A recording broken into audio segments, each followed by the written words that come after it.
Hey everyone, it's Carrie. How are you? Welcome to day 3 of the 5-day Feng Shui reboot. I'm having a lot of fun doing this. I always, participate in this stuff all by myself. I love to consistently relook at my space and rethink it.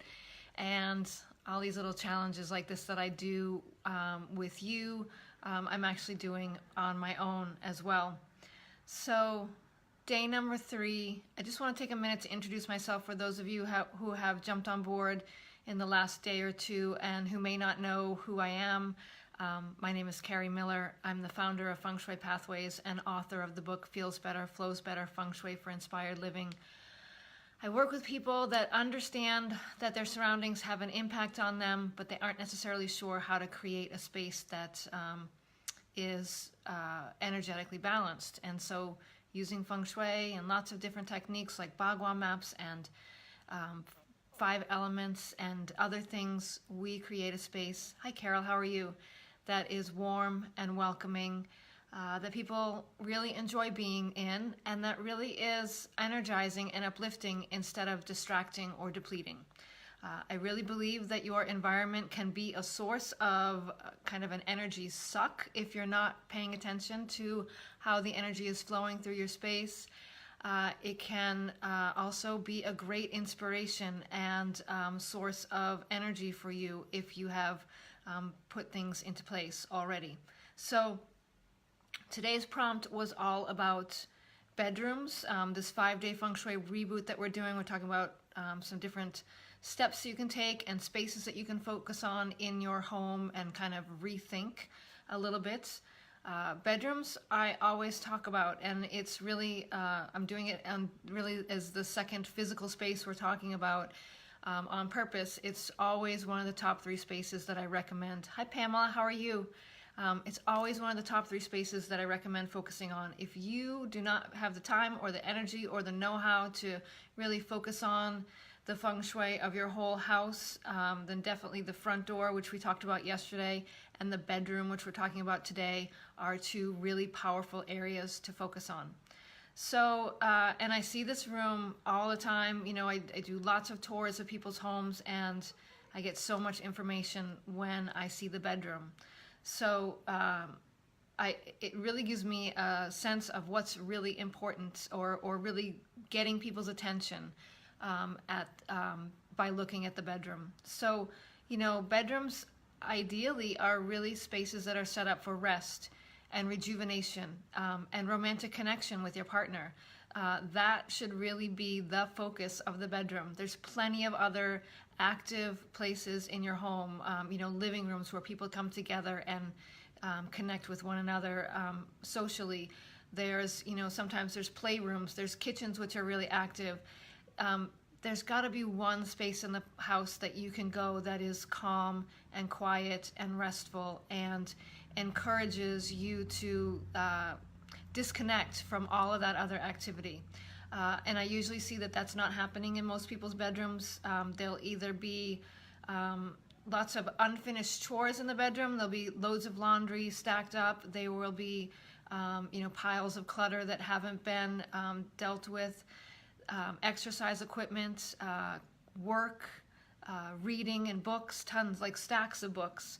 So, all of those other things are competing with the real job of the bedroom, which is to help you rest and to help you focus on your partner and connect with them. And there's lots of other distractions in the world that already pull us away from those really important parts of ourselves and our relationship. So I really love to encourage you to create that restful space. One of the other reasons why I think it's the most important area to focus on, or one of the most important areas to focus on, is because we're in a really vulnerable energetic state when we're in the bedroom, when we're sleeping. Sometimes we're emotionally vulnerable when we're with our partner or in a relationships. Sometimes we are just energetically vulnerable because we're asleep and we're interacting with the energies around us in a different way.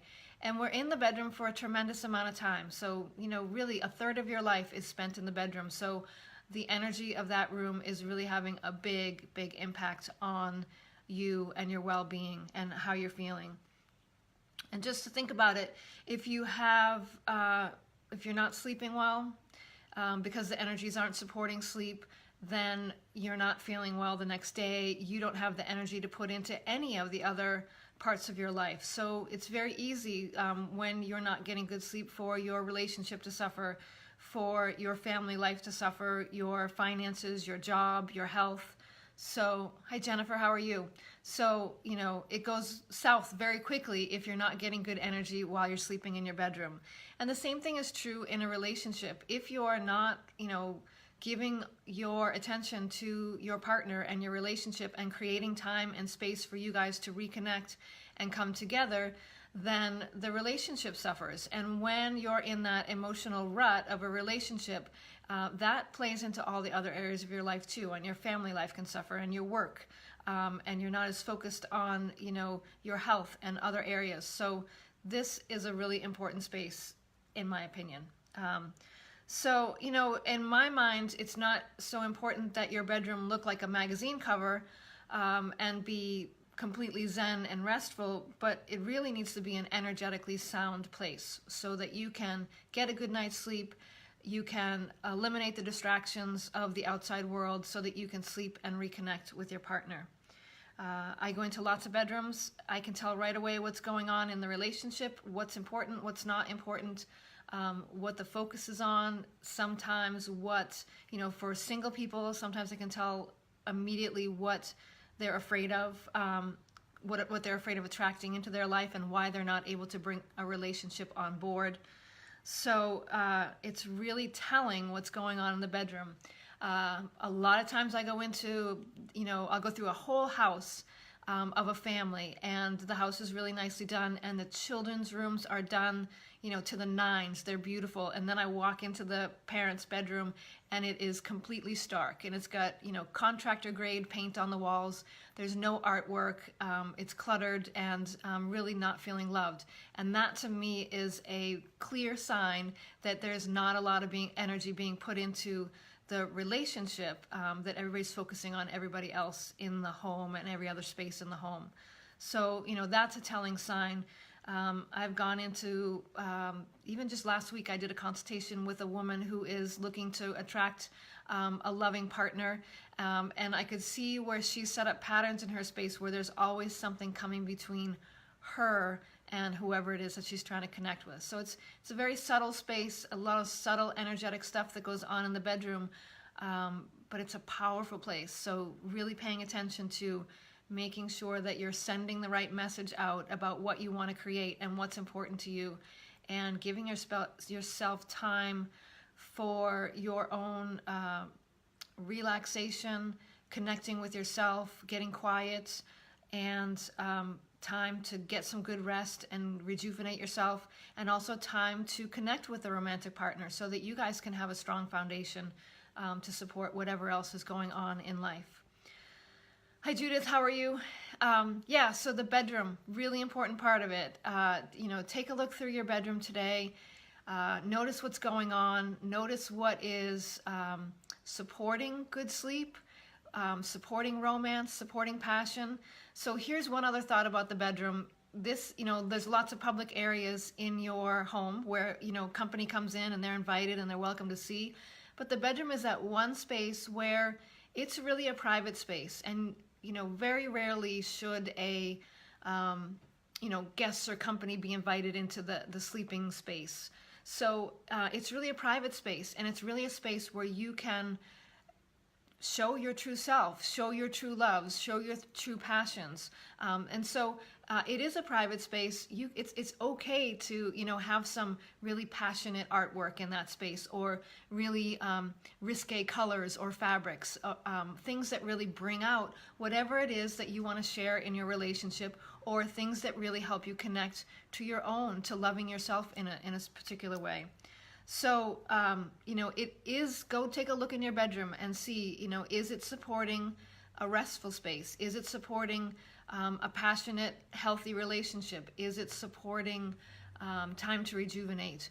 Or are there distractions? You know, are there 14 books on the nightstand that are talking to you all night long saying, you haven't read me yet, you haven't read me yet, and keeping you awake? Is there work to be done? Is there exercise to be done? Is there laundry to be done? And what can you eliminate from the space that will help quiet it down and make it that quiet connection space? So bedrooms, really important part. Don't overlook them. I love to go into homes and do, a private consultation, because there's so much information out there, like energetic information that I can pick up on when I'm in a space that you're not noticing yourself. You're not even recognizing on your own. And bedrooms are a really big place to find that and tweak it so that it's really supporting you, as you sleep, as you rest, as you're in a vulnerable state, and as you're connecting with your partnership and creating a strong foundation for your family. I am opening up my doors for a couple of new long-term clients, and I have one spot left for the summer. So if you're really looking to get in quick, schedule a discovery call with me. I would love to connect with you and get you on the calendar. I do have spaces available in the fall. I'm raising my prices soon, so I really, if you're interested in working together and being at my current price point, let's connect and let's talk and let's get you on the calendar. There is tons of general information and tips about bedrooms and how to make them calm and restful and romantic places on the internet. But it doesn't compare to having somebody come in and do a consultation with you, an assessment of your space, and give you information that is geared towards supporting your personal situation, your personal self, your own goals, and your own challenges. So if you're looking for that, reach out to me. I'm going to post a link for setting up a discovery call in the comments, and I'd love to connect with you this week if you have time.